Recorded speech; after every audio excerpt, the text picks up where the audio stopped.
겠습니다. 미국의 어떤 백인 교회 앞에 살고 있는 흑인 집사가 있었습니다. 그는 늘 이 백인 교회 가서 한번 예배를 드리고 싶은 마음이 있어서 어느 날 큰 마음을 먹고 백인 교회를 찾아가게 됐습니다.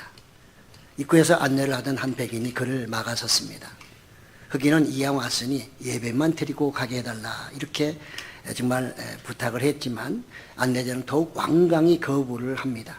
교회가 생긴 이래 흑인이 발을 들여놓은 적이 없으며 이것은 우리 교회의 규칙입니다. 그래서 안 된다는 것입니다. 흑인 집사는 크게 낙심해서 교회 앞에 세우던 비석을 부여잡고 울기 시작했습니다. 기도하며 울기 시작했습니다.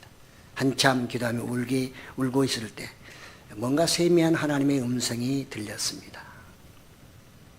얘야, 울지 마라. 나도 그 교회에 가본 적이 한 번도 없단다.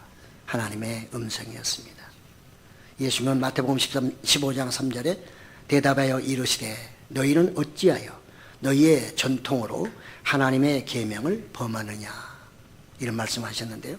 오늘 우리가 이 이하를 생각하시고 오늘 본문을 생각하시면서 과연 우리 하나교회는 나는 정말로 제대로 예수님을 믿고 있고 차별 없이 우월주의의 그런 잘못된 생각을 가지고 신앙생활을 하지는 않는지 한번 생각해보는 그런 사순절 기간이 되었으면 좋겠습니다.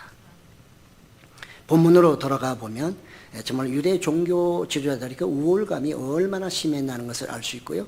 그들의 그런 우월주의가 결국은 메시아를 박해했다는 사실이죠. 예수님은 항상 유대인들 사이에서 특히 종교 사이이기 때문에 그들은 항상 예수님이 대화의 중심이었습니다. 왜냐하면 예수님은 많은 공생애 동안에 아주 많은 곳을 다니시면서 복음을 전하시고 그래서 거기는 기적도 또 사람을 살리는 역사도 있었고요. 또 수많은 사람들이 그 말씀을 통해서 변화되기도 하고 그렇기 때문에 많은 무리들이 늘 따르게 되었던 것이죠. 그렇기 때문에 예수님을 어떻게 만나느냐에 따라서 그 사람도 예수님에 대한 정체성이 다양하게 나타날 수밖에 없던 것이었습니다. 그래서 어떤 사람들은 예언자라고 말하기도 하고 또 어떤 사람은 메시아라고 하기도 하고 또 어떤 사람은 이런 바보야 메시아가 갈릴리에서 날 수 있느냐 하면서 또 핀잔하기도 하고 아주 나름대로 참 똑똑한 사람도 많았습니다.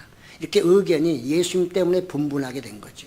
쉽게 말하면 유대교가 예수님 때문에 이렇게 이제는 편을 나누게 되는 그런 상황이 됐단 말이죠. 이것을 보고 있는 정말 대제사장들이나 유대 종교 지도자 입장들, 바리새인들이 볼 때는 이게 굉장히 심각한 거죠. 이대로 놔뒀다가는 유대 교회도 점점 아주 약해질 뿐만 아니라 어떤 신앙의 갈등을 느낄 수밖에 없을 것이고요. 또 그런가 하면 계속해서 이렇게 정말 파가 나눠지게 될 것이고, 그러면 갈등은 더 심화될 것이고, 그러다 보면 유대교도 그 교권이나 또는 교세가 점점 약해질 것은 뻔한 것입니다. 그렇기 때문에 종교 지도자들 특히 대제사장이나 바리새인들은 그 당시에 최고의 교단이거든요. 바리새인은 정말 그 당시에 최고의 교단입니다. 오늘날 우리로 말하면 대한예수회장 합동이 우리 교단이 제일 크지요. 늘 자랑은 장자라고 많이 자랑하지만 자랑만 할 것은 아니라는 사실을 우리가 또 기억을 해야 되는 거죠. 그래서 이 종교 지도자는 이래서는 안 되겠다. 어찌 보면 우리는 성경 밖에 기독교인이 아니라고 생각한다면 그들의 입장에서는 우리 유대교를 보호해야 된다. 나라를 보호해야 된다. 이런 생각을 했겠죠. 그러니까 결국은 그게 뭐냐. 결국은 예수라는 사람을 잡아서 어떻게든지 문초를 하든지 뭘 해가지고 하여튼 신성모독죄로서 죽이는 수밖에 없다. 이런 결론에 이르게 됐을 것입니다. 그래서 그들은 정말 아랫사람들, 그 아랫사람들은 성전 경비들입니다. 그들에게 명령을 하죠. 가서 저 예수라는 사람을 붙잡아오라, 체포해서 데리고 오라 이렇게 명령을 하게 됐습니다. 명령을 받은 그들은 예수님을 잡으러 갈 수밖에 없었고요. 그래서 그들은 정말 가서 예수님의 그 모든 것을 보게 됐던 거죠. 근데 문제는 그들이 빈손으로 왔다는 것입니다. 상전들은 그들이 예수님을 붙잡아 올 것으로 기대하고 있었는데 오히려 빈손으로 돌아오게 됐습니다.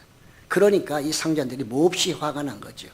아니 잡으러는 사람은 안 잡아오고 어찌하여 너희가 빈손으로 왔느냐 이렇게 막 책망하고 난리가 났습니다. 참 우리는 이 경비원들, 성전의 경비원들이 때로는 믿는 사람보다 낫다는 거예요. 참 우리는 성경을 보면요 의외의 결과들이 많습니다. 믿음이 좋은 사람이 믿음이 형편없는가 하면 믿음이 없다고 생각했던 사람들이 믿음이 오히려 더 좋은, 성경 그런 걸 평가하지는 않지만 읽는 사람에게 한번 보라는 것이죠. 너는 어떻게 생각하니? 이렇게 물어보고 있는 거죠. 사실은 이 성전 경비원들은 있는 그대로 얘기합니다. 그 사람들이 누굽니까? 자기네들이 자기에게 정말 명령했던 그 사람들은 당시에 대제사장의 그 다음에 바리새인들이므로 그들의 말을 듣지 않거나 그들의 눈밖에 난다면 그 자리를 지킬 수도 없는 거잖아요. 그러니까 어찌 보면 그들은 생명을 내놓은 것입니다. 성전 경비들은 가서 그대로 보고합니다. 그들이 느낀 대로, 있는 그대로 우리가 가서 잡으려고 했거든요. 그런데 그 얘기하는 설교를 들어보니까 도대체 지금까지 들었던 설교하고는 비교가 안 될 정도로 대단한 설교였습니다. 그래서 우리 잡아올 수 없었습니다. 정말 이 성전 경비들이 뭐 예수님을 잡을 시간이 없었겠어요? 그들은 얼마나 정말 잡을 거고 베레벨 국리를 다하면서 갔을까요? 그런데 그들은 그 앞에 있는 예수님을 눈앞에 두고도 붙잡을 수 없고 체포할 수가 없었단 말이죠. 그것은 무엇 때문에? 그들의 감동이었고요. 그들에게 무엇이 느껴졌을까요? 위협입니다. 예수 그리스도의 가져오는 신적인 권능, 그리고 그분의 말씀에서 오는 어떤 그런 권세, 그리고 하나님이 주신 두려움, 뭐 이런 것들이 물밀듯 왔기 때문에 그들은 한 사람이 아니었을 것입니다. 그러므로 여러 사람들이 함께 다 이거 안 되겠다, 가서 야단 맞든지 아니면 여기서 쫓겨나든지 하더라도 여기서 저 사람을 붙잡으려고 하던 우리가 죽을 수도 있겠다 하는 그런 어떤 위험이, 두려움이 있었겠죠. 그래서 어쩔 수 없이 빈손으로 돌아오게 된 것이죠. 그러니까 이 상전들은 그냥 좋게 얘기해도 뭐 좀 나쁘게 얘기해도 뭐 정말 봐줄까 말까인데 그 예수님에 대해서 붙잡아 오라는 그 예수님에 대해서 그들이 하는 말은 뭐예요? 당신들이 설교했던, 당신들이 가르쳤던 그것과는 비교가 안 될 정도로 권위 있는 그 말씀 앞에 우리가 무릎을 꿇었어, 그 말이죠. 도저히 잡아올 수 없었습니다. 그러니 얼마나 화가 나겠어요. 이 상전들은 막 노발대발 난리가 났습니다. 그래서 하는 말이 뭐예요? 너희도 미혹되었느냐? 아니, 너희도 그럼 거기 가가지고 금방 그 한 몇 마디에 미혹돼가지고 그 사람 추종하는 사람이 되어버렸단 말이야.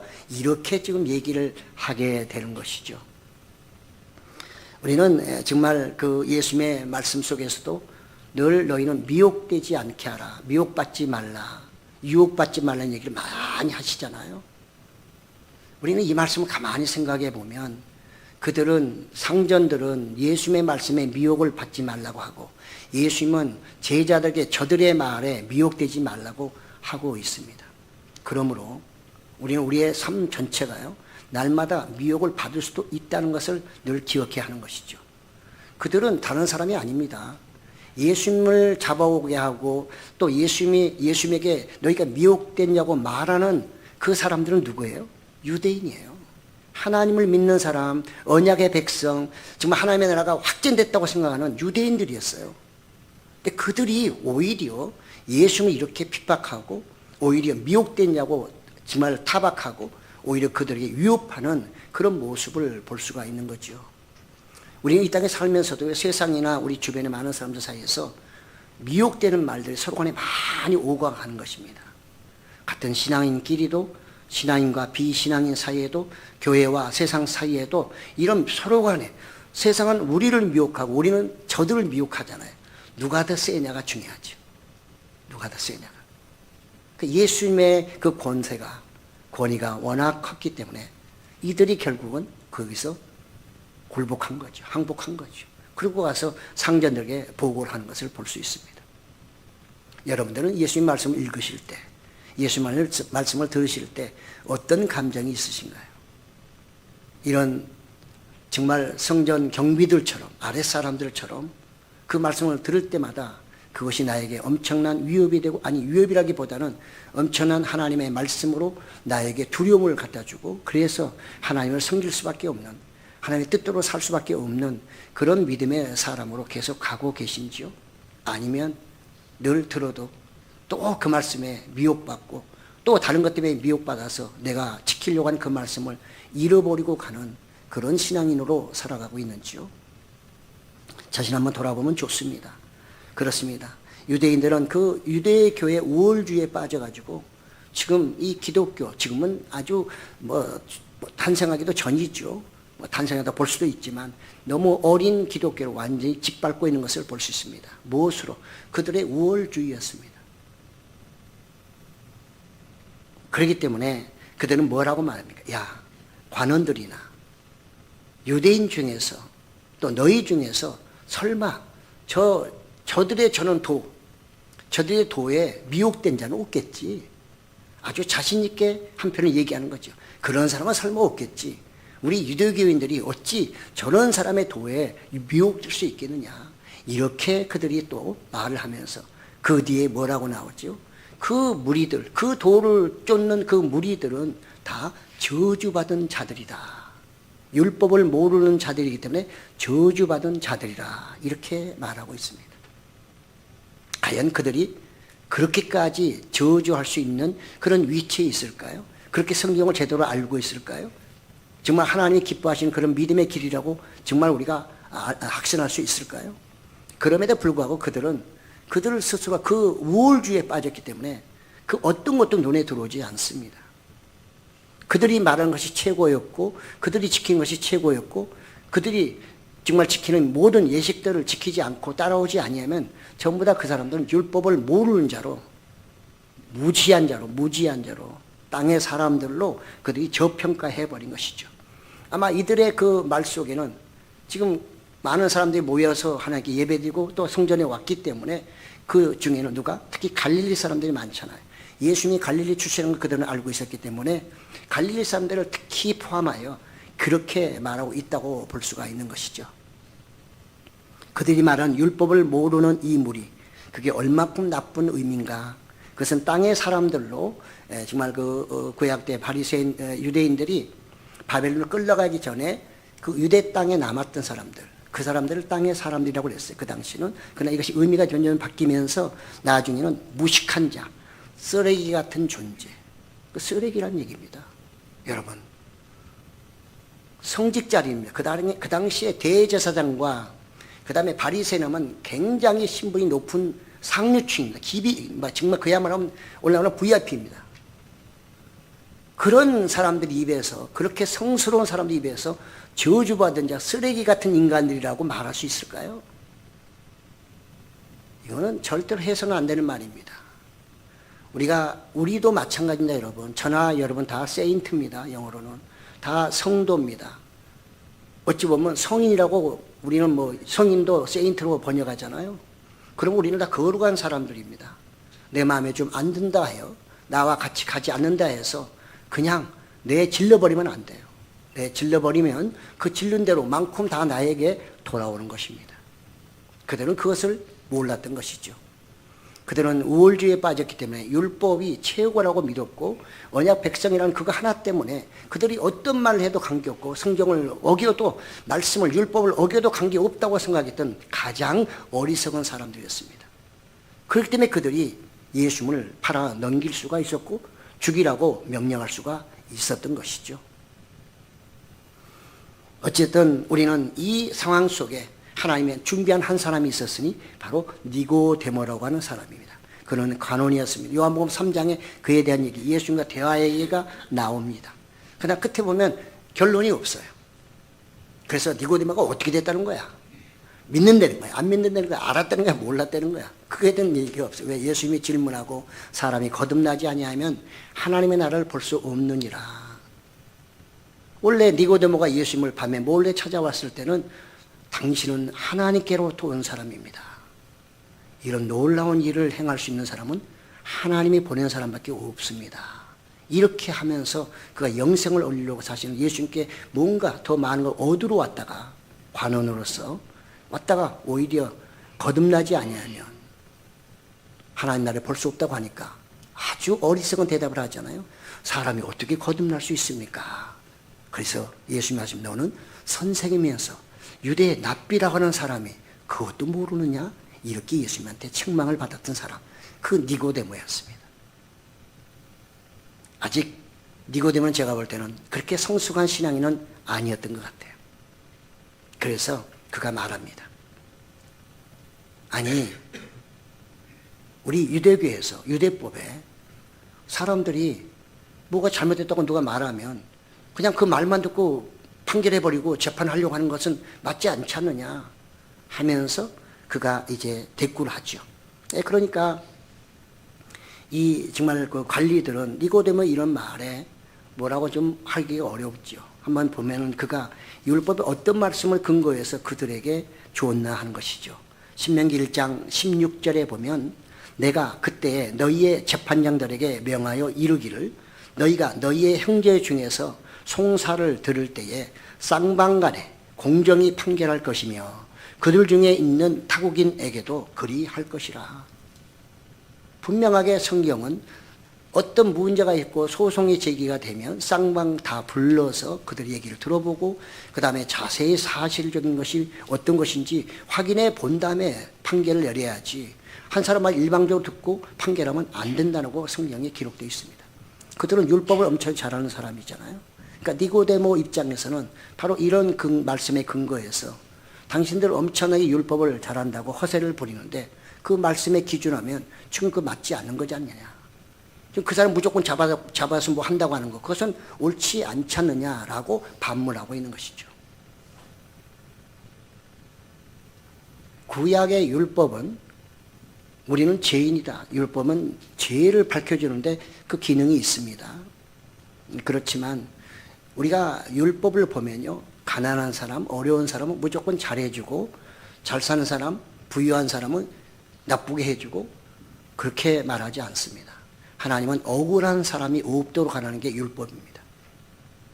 부자는 부유하기 때문에 그 사람이 억울하게 이렇게 어떤 그 평가를 받지 않도록 하고 가난하기 때문에 어렵기 때문에 혼자 살기 때문에 무조건 이 사람한테는 잘해줘라.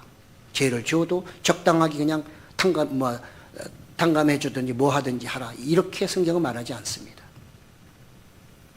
중요한 것은 잘 사든 못 사든 가장 중요한 것은 법에 따라 사실을 잘 파악해서 억울함이 없게 하라. 이게 율법 정신이거든요. 억울함이 없게 하라. 그런데 좀 유대인들은 특히 오늘 나오는 종교 지도자들은 가장 율법을 잘하는 사람, 대제사장, 바리새인들입니다. 그렇게 율법을 잘한다는 그들이 율법을 어기면서도 지금 하고 있어요. 그러니까 지금 니고데모의 말 한마디에 그들은 주춤한 거죠. 말씀을 모르는 사람들은 아니니까. 그래서 그들은 더 이상 따질 수가 없으니까 한다는 말이 뭐예요? 너도 갈릴리에서 왔느냐? 이런 얘기죠. 너도 갈릴리 출신이야? 그 말은 너도 저 도를 믿는 사람이야? 이렇게 얘기를 하고 있어요.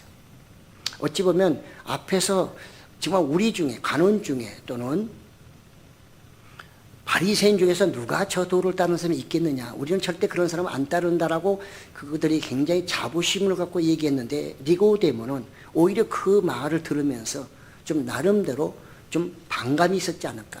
또 성령께서 역사하사 그로 하여금 지금 거기에 모인 모든 사람들 그리고 예수님에 대한 변증을 하도록 하셨다고 볼 수가 있는 것이죠. 하나님은 항상 가장 어려운 때 누군가를 세워서 쓰신다는 것을 우리는 알 수가 있는 것이죠. 그래서 그들은 이제 이 정말 니고데모의 말에 더 이상 어떻게 반론을 제기하지 못하고 기껏해 한다는 말이 너도 갈릴리 출신이야? 야 그러면 네가 그렇게 성경을 잘한단 말이지.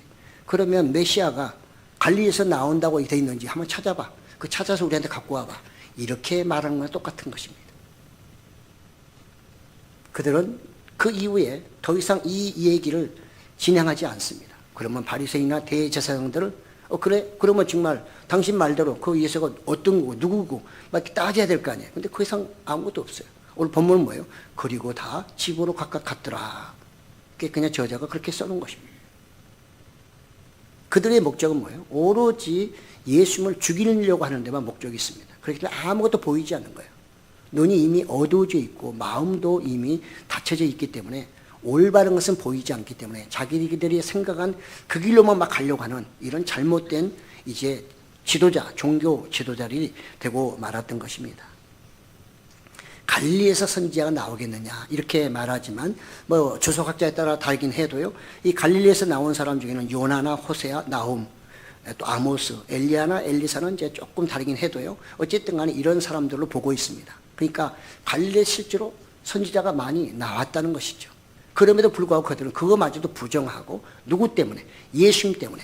갈릴리 출신인 예수님 때문에 갈릴리 자체를 아예 우습게 봐버리는 이런 모습을 그들이 보여주고 있습니다. 그만큼 예수님에 대해서는 얼마나 그들이 철저하게 그 사역을 방해하고 그 다음에 예수님을 정말 죽이려고 하는가 하는 것을 성경이 보여주고 있는 것이죠. 그럼에도 불구하고 예수님은 쉽게 잡혀가지 않는 것을 우리는 알 수 있고요. 그 상황 속에서 아주 완벽한 변호는 하지 않았더라도 니고데모 같은 사람을 또 세워놓으심으로 그 순간에 사용하심으로 인해서 그들이 하고자 하는 모든 계획의 중간에 정말 수톱되고 말았다는 것을 이 본문이 우리에게 보여주고 있습니다. 그렇습니다. 예수 그리스도를 변호하는 것, 이 변호하는 것은 다양하죠.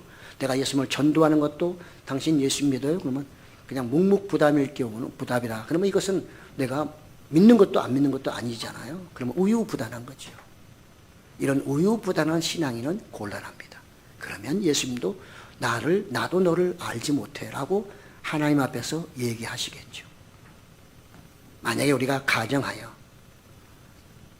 천국으로 들어갈 그 입구에서 예수님이 계시는데 예수님께서 이 땅에 내가 사는 동안에 주님에 대해서 시인도 하지 않고 또 부정도 하지 않고 가만히 중간에서 늘 왔다 갔다 하는 그런 우유부단한 신앙생활을 하다가 그 자리에 갔을 때 주님은 과연 주님 아버지요 내가 이 자를 아나이다 라고 얘기하실까요?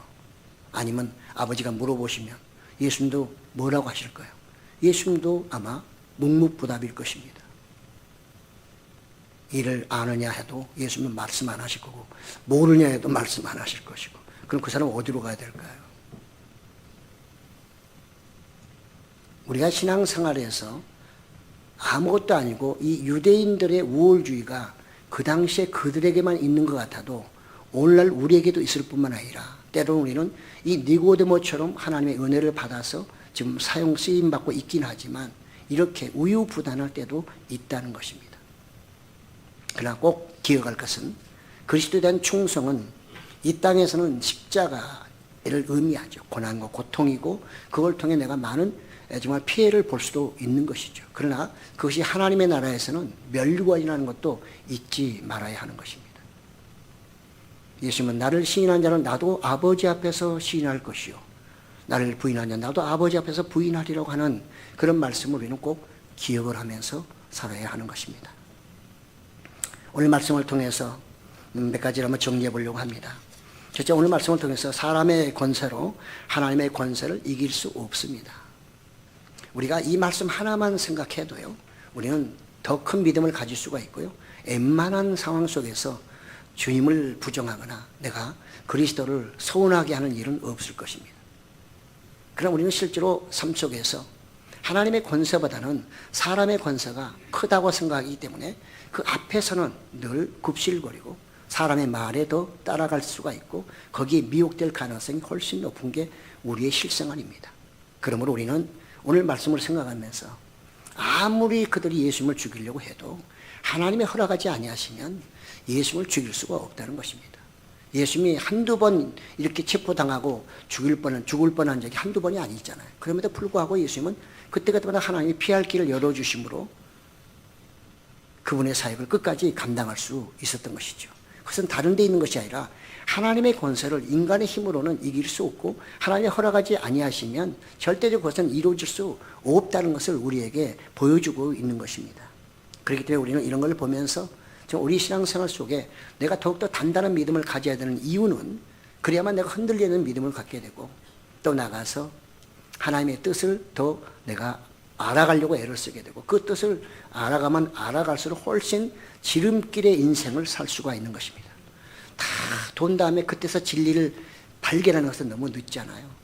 출발하기 전에 진리를 제대로 안다면 좋은 내비게이션 속에서 처음 가는 길이지만 내비게이션이 안내를 잘하면 가지만 내비게이션이 왔다 갔다 하면서 하다가 보면 엉뚱길로 가면 아주 곤란하고 나중에 길을 완전히 찾지 못하잖아요. 왜? 내비만 의지해서 갔기 때문에. 우리 인생도 이렇게 가서는 절대 안 되는 것입니다. 유대인들은 어찌 보면 특히 종교 지도자들은 지금 길을 잃어버린 것이죠. 진리로부터 떠났기 때문에 방황하고 있는 것입니다. 최소한도 그들이 정말 예수님을 체포하고 죽이려고 하면 예수님을 불러놓고 자초지종 물어보고 모든 걸 해서 그걸 정확히 파악했어야 되고 그 다음에 성경적으로 그들은 예수님하고 대화를 했어야 되는 것입니다. 그것이 우선적이어야 되는데 그들은 그걸 하지 못해. 왜? 예수님 앞에서는 성경적으로 대화가 되지 않기 때문에 그들의 실력으로는 예수님을 따라갈 수가 없습니다. 예수님은 12살부터 벌써 성전에서 선생들하고 서로 토의를 했잖아요. 그들은 압니다. 그리고 사람은 영물이기 때문에요. 우리는 성령에 의해서 살아가는 사람이고 세상 사람들은 악령에 살아간다 이렇게 말할 수 있죠. 죄송하지만요.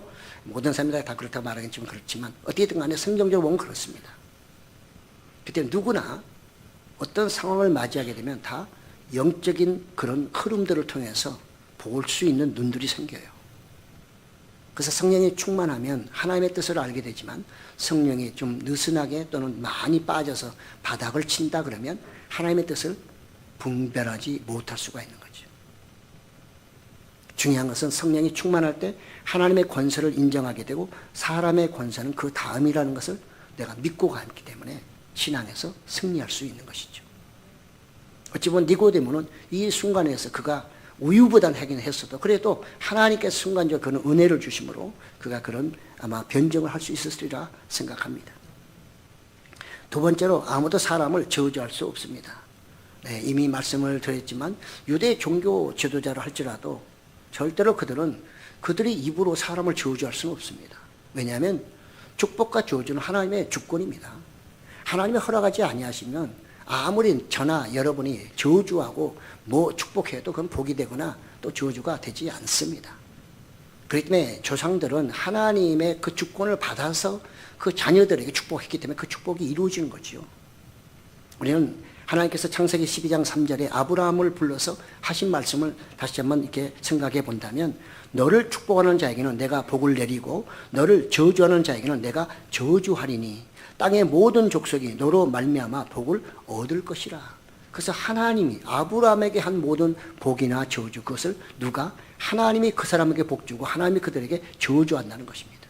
그 때문에 아브라함은 굳이 저주할 필요가 없어요. 자기가 빚을 갚을 필요도 없고 하나님이 다 알아서 해 주시기 때문에 어떤 누가 저주를 해도 그는 아브라함은 저주로 갚는 것이 아니라 오히려 무엇으로 그들에게 복을 주는 것이 복비로 주는 것이 하나님께 복받는 길인 것이죠. 이 유대 종교 지도자들은 그 정도의 수준까지는 올라가지 못했습니다. 그들은 예수님이 십자가에 못 박힐 때에도 예수님에게는 사랑이 있었고 자비가 있었습니다. 불쌍히 여기는 마음이 있었습니다.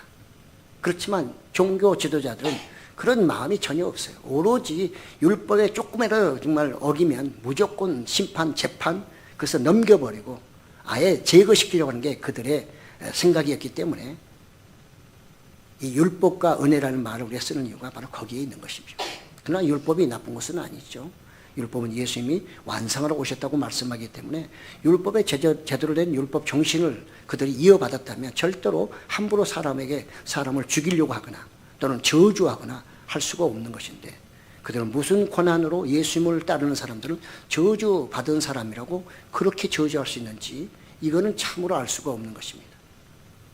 사랑하는 성도 여러분, 우리는 성도입니다. 세인트입니다. 그러므로 절대로 우리 입에서 어떤 아무리 여러분에게 나쁘게 행동한다 할지라도 절대로 그 사람을 저주하면 안 됩니다. 그래서 하나님이 원치 않습니다. 예수님도 그걸 원치 않으시는데 왜 우리가 내가 합니까? 예수님은 자기를 못 받고 나가서 자기의 정말 욕을 베레벨 욕을 하고 조롱하고 희롱하고 했던 그 모든 사람에 대해서도 뭐라고 얘기합니까? 아버지여 저들의 죄를 용서하여 주시옵소서. 저들이 하는 것을 알지 못하기 때문에 그렇습니다. 이 얘기 하셨잖아요. 그럼 우리는 예수를 믿는 사람이고 그렇다면 우리가 신앙인으로서 절대적으로 세상 사람 우리한테 베레벨 욕을 해도 저주를 해도 그것은 이루어지지 않습니다. 하나님이 허락하지 않는데 그런 저주가 우리에게 이루어질 수 있겠습니까? 우리는 그런 믿음을 가지고 항상 모든 사람에 축복을 해 줄지언정 어떤 상황 속에서도 이런 유대 종교 지도자처럼 그냥 이방인처럼 갈릴리 사람 해가지고 자기네들은 특권 의식을 가지고 그렇게 저주하는 것은 결코 옳지 않습니다. 그들은 율법주의자면서 율법을 어기는 그런 어리석은 사람들이 되고 말았던 것입니다. 그렇기 때문에 그 저주가 결국 그들에게 다 돌아가잖아요. 십자가에 못 박혔게 했기 때문에 예수 그리스도 십자가에 못 박힌 그 저주가 그들에게 다 돌아가잖아요. 그들은 그 이후에 얼마나 많은 고통 고난입니까? 이스라엘 역사가 뭡니까? 방랑의 역사예요. 늘 노예의 신세였습니다. 하나님의 언약의 백성이 그 언약대로 살지 않기 때문에 거의 노예예요. 늘 전쟁입니다. 지금도 마찬가지입니다. 그렇습니다. 그들은 예수님을 십자가에 못 박을 때도 빌라도가 뭐라 합니까? 내가 아무리 봐도 이 사람한테 죄가 없다. 자기 손을 씻잖아요. 이 모든 죄를 너희가 감당하라. 그들이 뭐라? 알겠어. 우리가 그 모든 피해 대가는 우리가 담당할 때 염려 말고 그를 죽이시오. 그러니까 자기네가 받아야죠. 이스라엘 역사를 한번 잘 생각해 보셔요. 하나님의 은혜로 그래도 1948년에 지금 이렇게 우리처럼 다시 나라를 찾게 됐고, 하지만 여전히 전쟁 중에 있잖아요. 그것이 과연 예수 그리스도와 무관하다고 우리는 볼 수가 없고, 우리는 신앙인이기 때문에 신앙의 관점에서 본다면 그것이 지금 그들이 했던 것에 대해서 받고 있는 벌이다, 이렇게 볼 수도 있는 것입니다. 세 번째로 우리는 사람이나 또는 메시아를 출신 지역으로 분별하는 것은 참 외모적이죠. 하나님은 사람을 외모로 취하지 않는 얘기를 수없이 하고 있고, 예수님도 그렇게 사람을 외모로 보지 말라. 그래서 너희는 사람을 함부로 판단, 비판하지 말라. 이렇게 말씀하셨습니다. 그들은 상전이고 또 나가서 이스라엘의 정말 유대교를 이끌어가는 정말 리더들인데 그들이 편가르기를 하고 있는 것이죠. 이편 내편. 여러분 만약 가정을 해서 예수님이 예루살렘의 납비 집안에서 태어났거나 또는 정말로 아주 귀족 중에 대제사장 집에서 태어나셨다. 그런데 그분이 놀랍게 역사하면서 정말 막 복음을 선포한다면 그 유대인들이 이렇게 예수님을 정말 체포해 죽이려고 하는 이 유대인들이 과연 죽일까요? 저는 그렇게 생각하지 않습니다. 그들은 예루살렘 출신이고 정말 대제사장 자녀고 아니면 납비의 자녀이기 때문에 그가 바로 메시아다 하면서 그들은 옹호했을 것입니다. 그리고 막 지켜 세웠을 것입니다. 이렇게 우습게 보지도 않았을 것입니다. 그런데 단지 이유가 뭐예요? 갈릴리 출신이기 때문에 너희하고 우리하고 비교할 수가 없지. 어디 쌍놈이 양반에게 와서 이런 얘기입니다. 앞에 미국 보세요. 청교도 정신으로 미국과 정말 아메리카 그쪽에 가서 하나님의 엄청 축복 세계 1위가 됐잖아요. 그럼에도 불구하고 교회 안에서 뭐예요? 흑인과 백인의 아예 한 교회, 어떤 교회는 흑인 교회만 있고 어떤 교회는 백인 교회, 서로 간에 오고하지 못합니다. 오늘 예화서에도 보셨잖아요. 과연 그들이 하는 그것은 예수님 시대에 유대 종교 지도자들이 예수님을 핍박하는 것과 뭐가 다릅니까? 뭐가 다릅니까? 그리스도 안에서는 한 형제라고 말하고 바울도 노예든 너희의 신분이 무엇이든 관계없이 너희 상전과 네가 같이 예배를 드릴 수 있다고 얘기했고 그렇게 실제로 예배를 드렸는데, 아니 이 현대에서 미국이라는 그 기독교 국가에서 그걸 행하면서도 그것을 아직도 버리지 않고 있는 백인 교회가 있단 말이죠. 이건 뭘로 설명할 것입니까? 그것이야말로 백인 우월주의가 아니고 무엇이겠습니까? 그러면서도 그들은 온 세계 복음을 전했기 때문에 우리가 선지국가고 하나님께 그래서 하나님께 축복받았다고 말할 수 있을까요? 생각해 봐야 됩니다. 베드로는 갈릴리 출신이었기 때문에 그가 아무리 설교를 잘하고 사람들에게 엄청난 감동적인 메시지를 전했어도 그들은 요한과 함께 그들이 잡혀가잖아요. 관원에 잡혀갑니다. 그래서 사도행전 4장 13절에 이렇게 말하죠.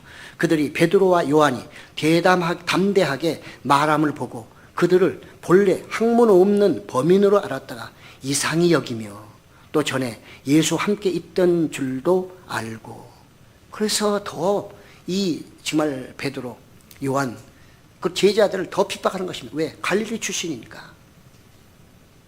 그러나 그들은 한 가지 모르고 있습니다. 예수님은 갈릴리 출신이 아닙니다. 예수님은 베들레헴에서 태어나신 분이에요. 그럼 그것을 자기네가 확인해 봤어야죠. 베들레헴아 내가 작은 고울이 돼 결코 작지 아니하도다. 동방박사들이 왔을 때도 사람들이 부르니까 뭐라 했어요? 그 메시아가 어디서 태어나겠어 그 왕이. 그럴 때 베들레헴이라고 얘기해 줬잖아요. 그들은 몰랐을까요? 알고는 있지만 그들은 모른 척 했을 것입니다. 오히려 예수님이 그들의 모든 것에 방해가 되기 때문에 죽여야만 된다고 하는 이 한 일념 때문에 그들 어떤 것도 생각이 들어오지 않습니다. 무슨 얘기를 해도 예수님이 그 앞에서 아무리 큰 기적을 보여줘도 당신은 죽어야 돼. 당신은 우리의 적이야. 이렇게 말했을 것입니다. 왜냐? 외모로 그들을 취했기 때문에, 예수님을 취했고 갈릴리 사람들을 외모로 보았기 때문에 그들은 이방인이었고 저주받을 사람이었고 쓰레기 같은 존재였다는 것이죠. 사랑하는 성도 여러분, 우리도 잘못하면 안 믿는 사람들 또는 유색인 사람들, 이런 사람한테 잘못하면 우리도 이런 우월주의를 가질 수 있습니다. 우리는 백인도 아니지만 그래도 대한민국의 세계에서 10위 정도에 살잖아요. 경제대국입니다. 나라는 조그맣지만 그렇기 때문에 어디 가도 지금은 어깨를 으쓱거리며 다닐 수가 있습니다. 그렇다고 하여 그들을 우습게 보거나 내려보거나 멸시하는 것은 신앙인으로서 주님을 믿는 하나님의 자녀로서는 절대로 해서는 안 될 일이고 더구나 악한 말을 해서는 절대적으로 안 되는 것입니다. 마지막으로 차거나 뜨거운 신앙을 가져야 됩니다. 우리는 언제 어디서 어떻게 내가 그리스도인이라는 정체성을 드러내야 될지 알 수 없습니다.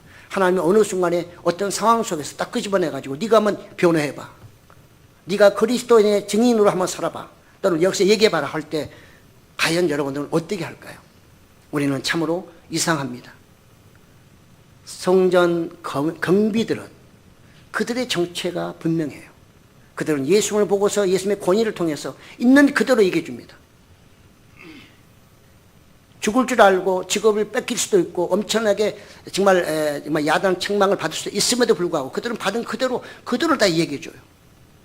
그런데 니고데모는 아직은 성숙하지 못했다고 그냥 봅니다. 나중에 그가 장례식 때 예수님이 십자가 내려왔을 때 누구하고 요셉하고 함께 장례식을 치른 걸로 보면 그때는 자기를 드러냈지만 아직도 숨은 제자이기 때문에 그런 차지도 뜨겁지도 않은 미지근한 신앙이었습니다. 적당히 변호도 하지만 적당히 자기를 감추면서 자기는 아직은 내가 저를 쫓는, 저 사람을 쫓는 그런 기독교인이 아니라고 하는 그런 모습을 보여주는 것은 너무나 안타까운 거죠. 아닙니다. 우리는 주님의 사람이라면, 하나님의 정말 자녀라고 하면 우리의 정체성을 분명히 갖고 어떤 상황 속에서 누가 물어보더라도 당신 믿어 안 믿어 그러면 난 믿습니다 라고 할 줄 알아야 됩니다. 그리고 왜 믿어 그러면 나 예수 믿는 게 좋아서, 나 옛날에 이랬는데 내가 믿고 나니까 이렇게 많이 변했네, 당신 한번 믿어봐, 뭐 손해날 거 없잖아, 이렇게 말할 수 있어야 되는 거죠. 참, 우리나라 교과서에 기독교를 폄하하고 그 내용을 다 지운다는 얘기를 들었습니다. 이거는 안 됩니다. 이건 역사 왜곡입니다. 기독교를 잘 봐달라는 것도 아니고 기독교를 뭐 존경하는 뜻도 아닙니다. 단지 단 하나의 역사적인 팩트로서 기독교가 들어와서 얼마나 이 나라를 부유하게 만들었습니까? 없는 학교 만들어주고 병원 지어주고 교육시켜주고, 그거 누가 다 해준 겁니까? 선교사도 해준 거잖아요. 기독교가 한 거잖아요. 왜 이런 것을 전부 다 부인합니까? 그들은 도대체 누구입니까? 그들은 누구인데 왜 역사를 왜곡하고 왜 기독교를 쓸데없이 폄하하는 건가요? 안 됩니다. 그렇습니다. 베드로, 예수님의 말씀을 늘 잘 따르기도 하고 들이받기도 하고 했던 베드로, 그가 많이 깨달았기 때문에 그가 예수님의 변진가로 나중에는 십자가를 지잖아요.